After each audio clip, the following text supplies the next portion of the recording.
Alhamdulillahirabbil alamin. Baca. Assalamualaikum warahmatullahi wabarakatuh. Sampurasun wargi dulur baraya sadayana tepang dangu di sareng simkuring Mang Ian kidemang Gunung Halut anu kasepnya sajawa barat cek manya dina acara anu maneh nyaeta dongeng Sunda. Dongeng zaman kiwari ala kiwari anu nyarioskeun lalakon kahirupan mangsa bihari atanapi kabaheulaan. Kumaha dararamang pala wargi sadayana atuh mugi aya dina ginanjar kawilujengan rahayu berkah salamet amin ya Allah ya rabbal alamin. Dina waktu ieu simkuring sijanderaskeun hanca nu katunda dina pedaran dongeng anu judulna Saninten Mas bagian anu ka-42 karya Kang Rompis atanapi Kang Yepi Cahyadi anu pangkasepna sapulau Sumatera nyir. Hebat eleh urang enak euy. Kumaha atuh salajengna ieu lalakon Mustika Saninten Mas lalakon mahyanya Riri Wadarsi teh ulah kamana-mana tetap manco di channel YouTube-na Dongeng Sunda Mang Ian. Namun satacana dilajeng kade ulah hilap nu tacan subscribe kana YouTube-na Dongeng Sunda Mang Ian mangga di subscribe heula supados tiasa kenging notifikasi kanggo satiap jajar carita nu salajengna oge nu sanesna. Anu parantos subscribe simkuring ngaturkeun ebun hundak saketika bingahan atuh mugi asing tiasa jantan rencang nu ngahibur ka pala wargi sadayana nya. Kanggo ibu-ibu bari masaknya segegerohna bari ngarumpi jeung ibu-ibu ngobrolkeun di ibu-ibu oge ka bapak-bapak bari nyikopai di tepas udud samsai ngabaheuhai. Aduh nikmatnya siapkeun cikopina. Oge di padamelan di tempat konveksi bari ngajahit motong ngobrasna di perjalanan di tempat cukur asgar tanya sok punya raratel dongeng di pasar di pabrik di kantor pokona mah kum kadulu-dulu nu aya di lemur baraya nu aya di kota oge di pangumbaraan kumargi teu sakedik wargi-wargi urang nu aya di luar daerah bahkan di luar negeri sok mararanco dina pedaran dongeng Sunda Mang Ian teh nya janten rencang dames nah. Ulah hilap di like sareng di komen pokona mah nu teu komen burut nya sareng salah sawius bentuk apresiasinya dina YouTube mah ku cara ulah di skip iklan eta teh sami sareng nyawer nu ageng teh nya pokona mah anu teu nyekip didoakeun sing bagja sing kasep sing geulis sing kabeuli keli singnya haslin gitu tancok. Sareng kumargi simkuring mah da ngadongengna sanes dina radio nu tangtosna aya sponsor aya iklan aya gaji tah saumpamina hoyong apresiasi ngaros kahibur ku pedaran dongeng simkuring tiasa kana nomor dana ieu tah sabaraha we saikhlasna. Supados simkuring oge tiasa ngapresiasi ka pengarangna nya.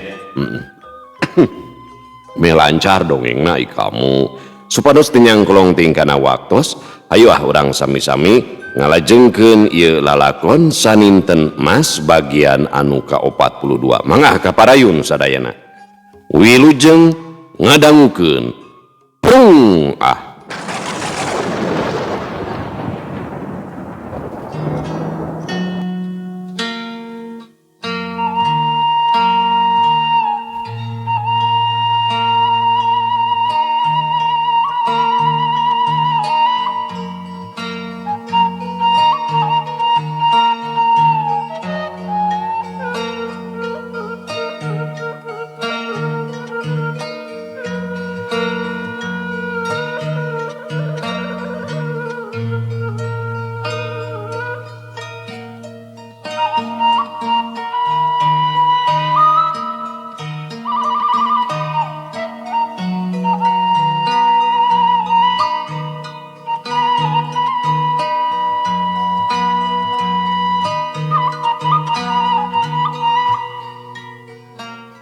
Aki Muhdi asa ngimpi mahya anu 3 tahun katukang diwarah ku dirina kiwari geus jadi jawara linuhung weruh ku pangarti jembar ku panalar miboga kasakten anu aheng mahya ukur ngeluk tungkul hatena sarua kagagas ngingetan ri lalakon dirina namangsa katukang jauh tina panyangka dirina jug bisa jeneng pangagung salaku panglima utama di Kabupaten Pananjungan. Teka pikir oge kumahya dirina bisa nyangking ilmu kajinan anu kacida ahengna sokomo bisa wawanohan jeung Ratu Jin Islama asa jauh pisan tina pamikirna.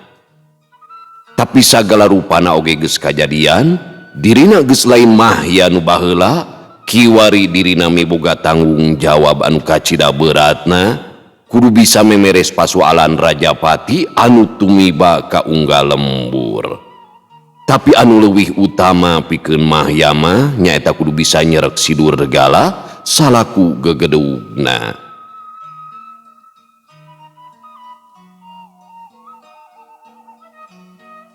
Keur jongjon aluprek ngawangkong dumadakan kadenge sorang ngajelegur di beh leuweung Gunung Uncal.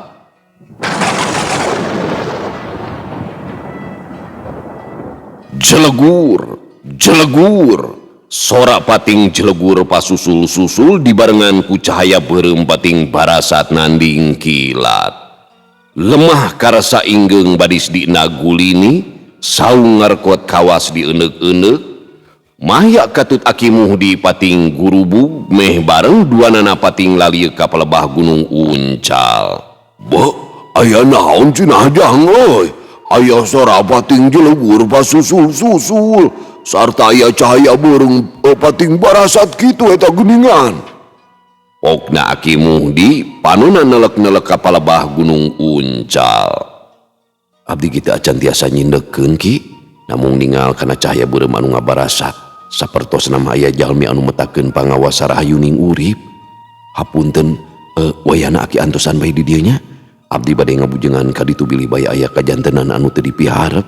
Walon mahya bari ngajurung gunung nangtung. Oh, juk bae ka ditu. Cing hati-hati Jang euy, ulah cileureun.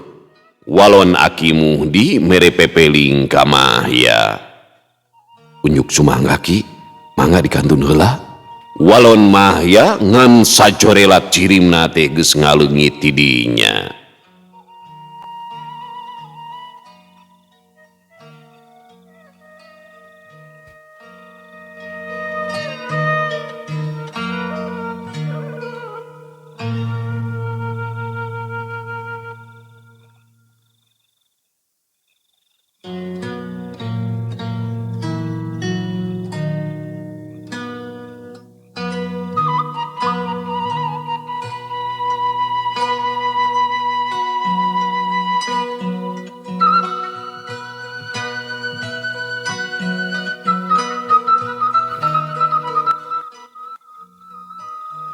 Kocapkeun si Kaja, basa aya soran ngajelegur teh panona ngadadak beunta.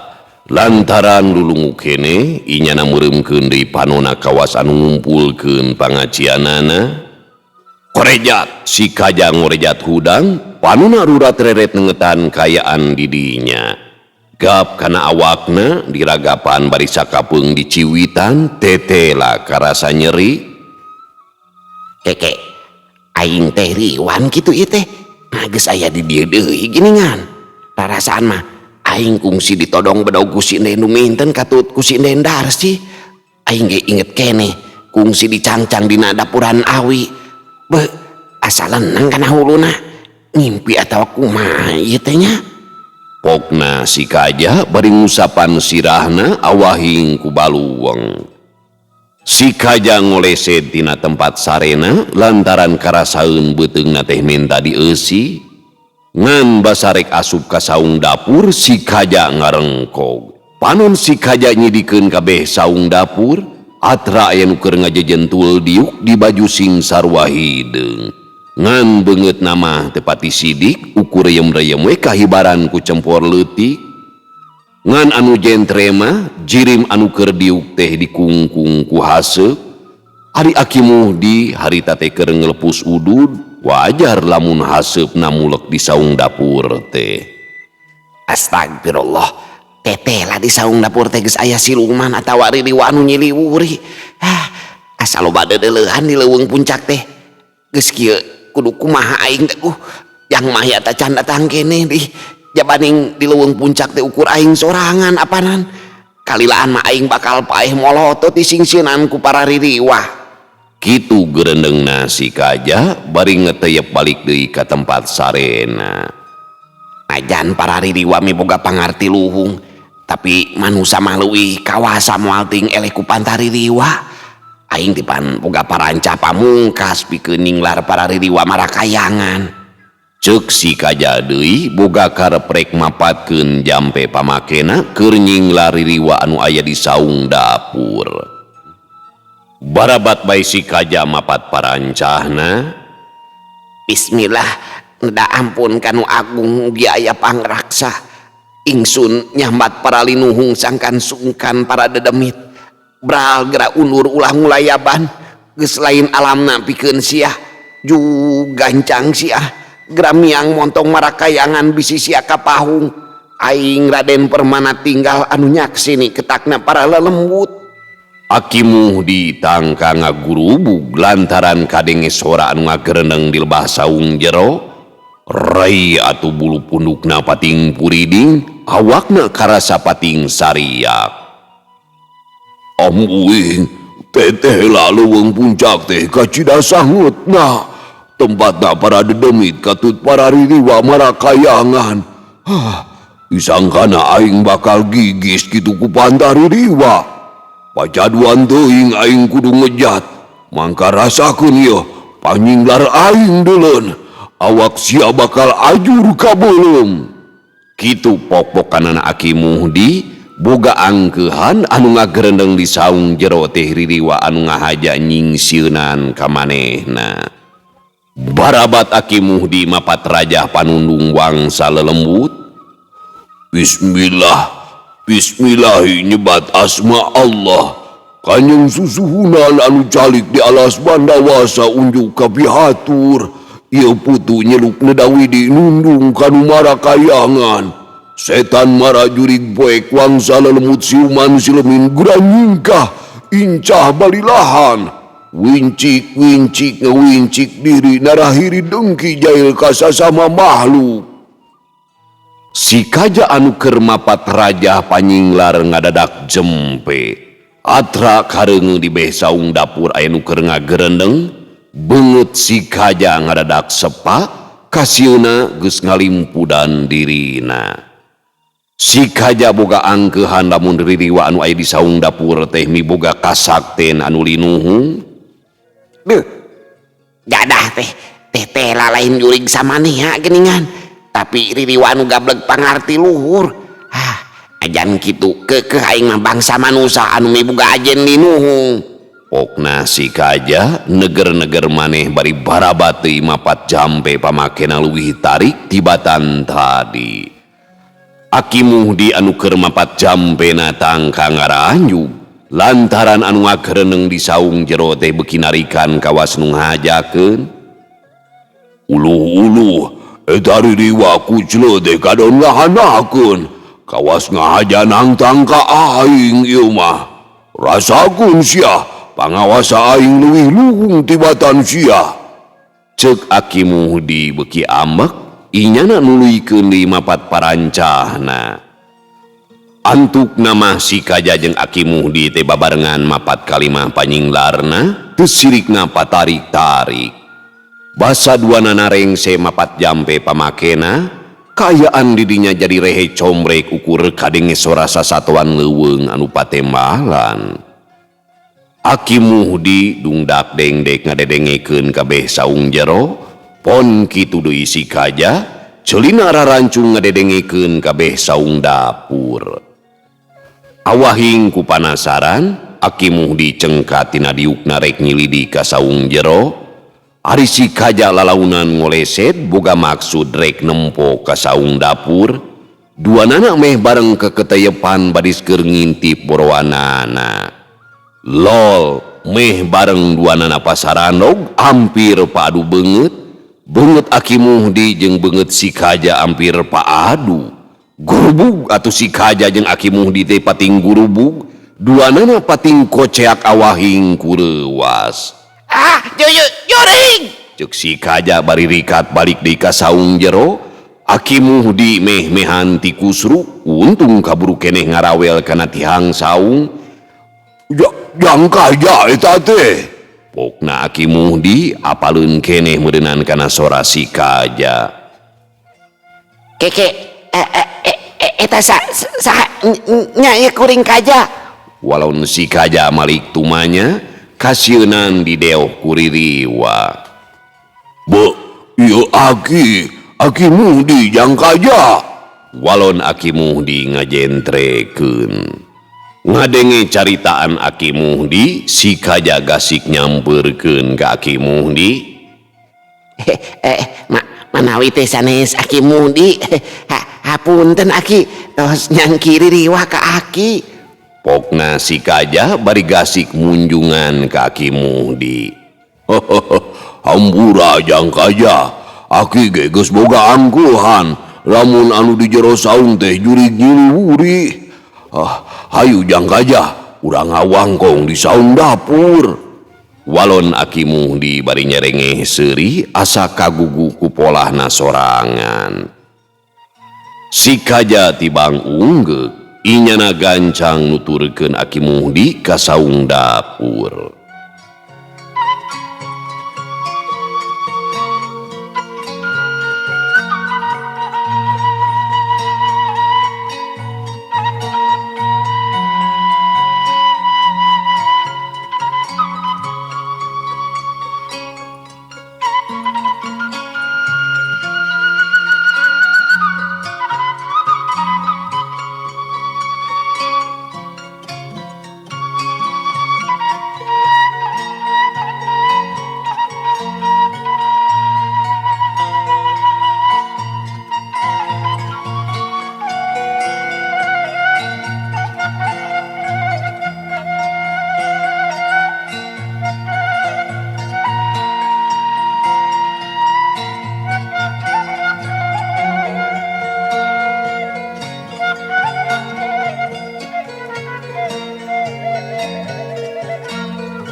Kocapkeun deui kayaan Mahya, dina waktu anungan sakedeung Mahya geus aya di reuma Gunung Uncal, kaayaan didinya kacidaledegna, rungkun jeung kakayon harempak bari atra gararing badi skaduru, tapi hanjakal anu boga polahna teh geus taya didinya kaburu ngejat manten. Hanjakal aing kapoosan, anu boga polahna kaburu init manten, tapi aing boga payakinan anu nyieun ieu polahna lain balana si Durgala, tapi si Durgala sorangan anu datang ka dieu sarta metakeun pangawasana. Kawasna mah si Durgala teh keur nyusud pajaratan bapana, tapi basa anjog ka dieu ieu patempatan geus robah sarta astana Raden Songgara teu kapanggih ku si Durgala. Kawasna mah si Durgala meupeus keuyang, murang maring awahing ku amek. Aing ge geus bisa nyungsi anu harita ngahudangkeun arwah Raden Songgara geus tangtu polahna si Durgala. Kitu ceuk Mahya geus bisa ngalelebah kana eta kajadian. Sawangan Mahya teh teu nyalahan anu datang ka Gunung Uncal taya lian lintang di si Durgala. Si Durgala kungsi metakeun pangawasana sangkan bisa ngahudangkeun arwah bapana. Tapi tetela tarekahna teh temetu arwah bapana taya datang ka guha siluman. Awahing ku panasaran cacap tina ngalap elmu rahyang sukma, si Durgala ngadatangan pajaratan bapana. Tapi basa anjog ka Gunung Uncal teh si Durgala kacida kagetna lantaran kaayaan didinya geus kacida robahna.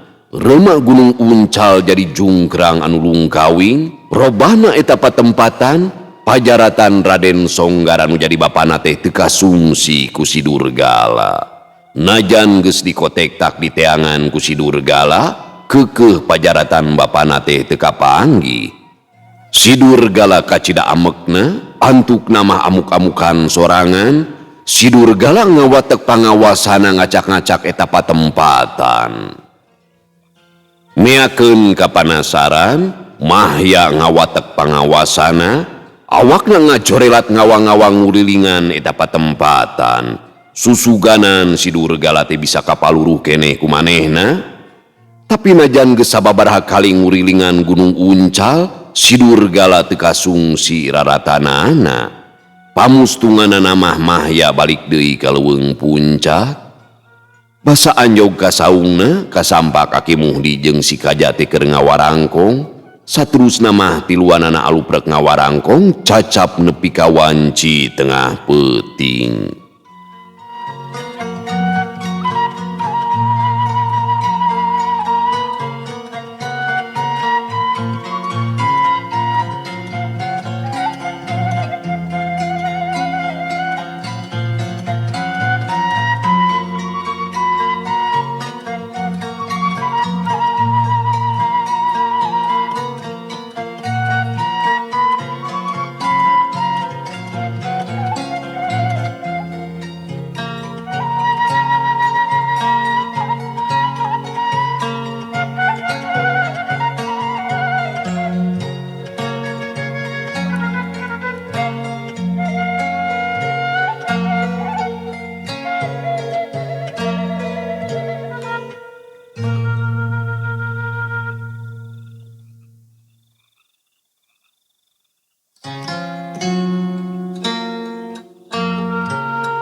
Gancangna carita dina poe isukna sakira wanci meletek panon poe mahya katut Aki Muhdi amitan kasih kaja rek arinit ka pananjungan. Mahya jeung Aki Muhdi laleumpang mapai jalan anu brasna ka pasir Lanjung basa anjog ka palebah dapuran awi. Mahya ngawatek pangawasana awak Aki Muhdi gancang di pangku marengan ciri Mahya geus ngablesat meh teu katuturkeun ku panenjo.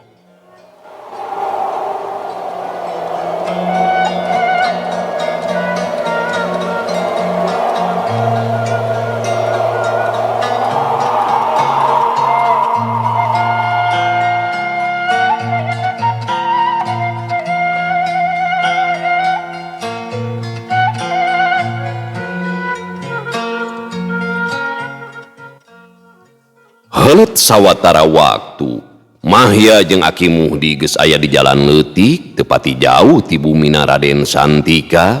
Duanana laleumpang salsena keraanan bari kaselangkung ngawarangkong.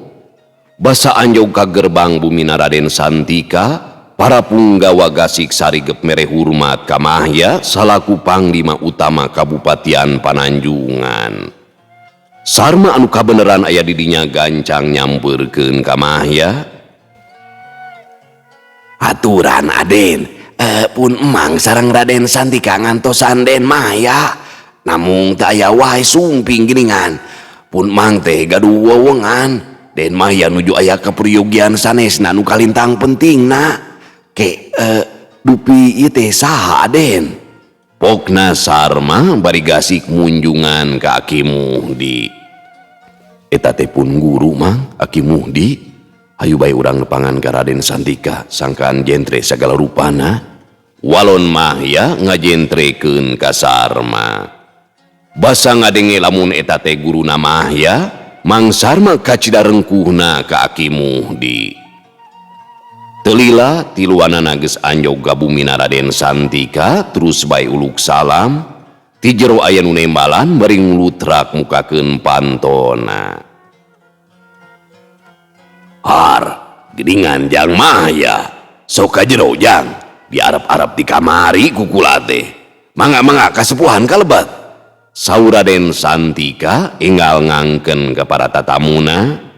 Sararea arunggah ka jero imah bari gukek dari yuk satu tas dititah ku pribumi. Dupi ieu teh saha Jang Mahya? Saur Raden Santika socana ngareret ka Aki Muhdi. Ieu teh pun guru juragan wastana Aki Muhdi. Walon Mahya bari rengku. Guruna Jang Mahya rupi namanya. Aturan kasepuhan abdi pun Santika. Saur Raden Santika kalintang ajrihna ka Aki Muhdi. Sami-sami Raden, aturan wilujeng tepang. Walon Aki Muhdi bari manggut. Bingah pisan ieu teh. Tos kasumpingan ku kasepuhan. Hampura kula teh rek kasih tumanya ka Jang Mahya. satuluina de kumaha rarancang Jang Mahya teh lantaran kula geus menang beja deui di wewengkon Kabupatian Kertaraja geus aya di kejadian Rajapati. Kula teh ngarasa hariwang kejadian Rajapati tumiba ka wewengkon Pananjungan. Saur Raden Santika ngadugikeun ka hariwangna ka Mahya. Kartos pisan juragan, namun kaleresan wengi tadi teh aya kajantenan aheng di Gunung Uncal, samalih mah kasaksen pisan kupun guru, urang guardi lalakona ku abdi. Walon Mahya bari gancang nyaritakeun deui kajadian di Gunung Uncal, kabeh dicaritakeun ku Mahya tayanu kaliwat. Kitu anu kajantenan di Gunung Uncal teh juragan. Abdi tos gaduh payakinan anu gaduh polana lintang ti Sidurgala sorangan salaku gegedugna. Ceuk Mahya mungkas caritaanana. Ngadenge caritaan Mahya anu araya didinya ti Banggo Godeg, tete lapisan Sidurgala salaku gegedugna anu muhit kana ilmu kasilumanan teh miboga pangarti linuhung. Kacida aheng na geningan. Jadi ketak Jang Mahya teh rek kumaha ieu teh? Sangkan bisa ngungkulan Sidurgala katut para baladna. Kula teh asa beuki baluweung sorangan, loba karisi jeung kahariwang. Inggis polahna Sidurgala katut para baladna beuki ngagalaksa ka unggal wewengkon. Saur Raden Santika mingkin ngaraos hariwang, tangtos bakal langkung ngagalaksa. Margi Sidurgala tos masihan ciciren di Gunung Uncal. Namung abdi gaduh wewengan. Sidurgala moal ngiring ulu biung kana pola para baladna. Saumpamina Sidurgala ngiring ulayaban, ketakna ku abdi bakal kapaluru. Sidurgala tos apaleun aya jalma anu ngintip-ngintip ka manehna. Sokantena ningal pajaratan Raden Songgara tos ilang ti Gunung Uncal mah. Sidurgala tangtosna tegampil ku melendang nembongan. Pastina aya karempan tempatna tiasa kasungsi ku abdi. Insyaallah enjing jaga ninggeto. Tempatna Sidurgala tiasa kapaluru ku abdi. Kanggo ngajagi wewengkon anu aya dina cangkingan Kabupatian Pananjungan. Abdi sareng sarma bade badanten heula anu langkung paheut. Pokna Mahya deui ngajentrekeun sagala rupana ka Raden Santika. Garti-garti pisan ku kula. Pokona mah kula nyerenkeun sagala rupana ka Jang Mahya. Jadi kula mah moal milu ulu biung kana kawijakan Jang Mahya. Baik bae mah serahkeun ka Jang Mahya eta mah. Pikeun waragadna mah kari bebeja bae ka kula tong ngarasa rumegag atawa asa-asa. Salaku panglima utama kabupatian geus tangtu kudu miboga waragad sorangan sarta dikokolakeun ku Jang Mahya. Saur Raden Santika masrahkeun sagala rupana ka Mahya. Mangga-mangga juragan, ketos sering sebadanten sareng Mang Sarma nembe abdi ngadugikeun hasilna ka juragan. Walon Mahya maheutkeun telami di antarana Den Laras sareng putrana Den numinten kadarinya bari nyanak cai sareng lalawuhna sok-sok digelarkeun dina meja. Satu tas munjungan kanu araya didinya Den Laras sareng Den numinten gugek carali. Mangga dilaleueut kadinya. Hapunten da aya nu aneh, da acan balanja ibu teh. Dupi ieu teh saha Jang Mahya? Hapunten ibu kumawan tuntu maros. Saur Den Laras socana nyidikeun ka Aki Muhdi. Ari Aki Muhdi ti barang Den Laras kadinya teh panuna mah teu oleh nyidikeun ka Den Laras. Atur nuhun Den istri, dupi ieu teh Aki Muhdi guru abdi manawi tiasa kasebat anu ngaping sareng ngawarah abdi ti kawit diajar ilmu silat sareng ilmu anu sanesna. Kaleresan wengi tadi teh anjeunna ngabujengan ka leuweung puncak. Walon Mahya ngajentrekeun ka Den Laras. Aki Muhdi milu cumarita, aturan Den wilujeng tepang sareng pun Aki. Hapunten ieu teh pun Aki sejatu maros. Namung paralun sanes bade kumawantun manawi. Pun Aki teh hoyong uninga perkawis sekeseler si Enden. Sakali deui hapunten taya maksad kirang upami kasalira si Enden.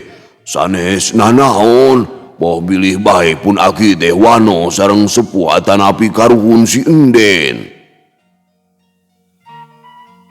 Teu sawios Aki, saleresna eta teh urang kedapan cakaki. Oh bilih bae aya patula patalina sareng para sepuh atanapi luluhur urang.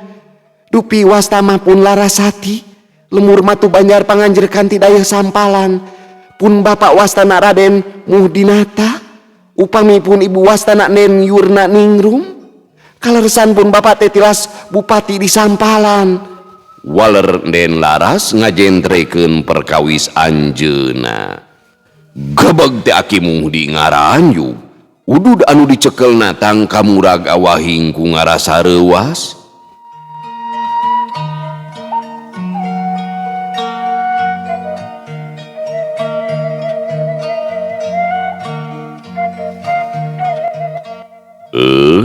Pamiarsa sadayana waktosna parantos teu nyekapan deui geuningannya. Aduh, saha ieu teh Aki Muhdi, saha Den Laras, buah-buahnya.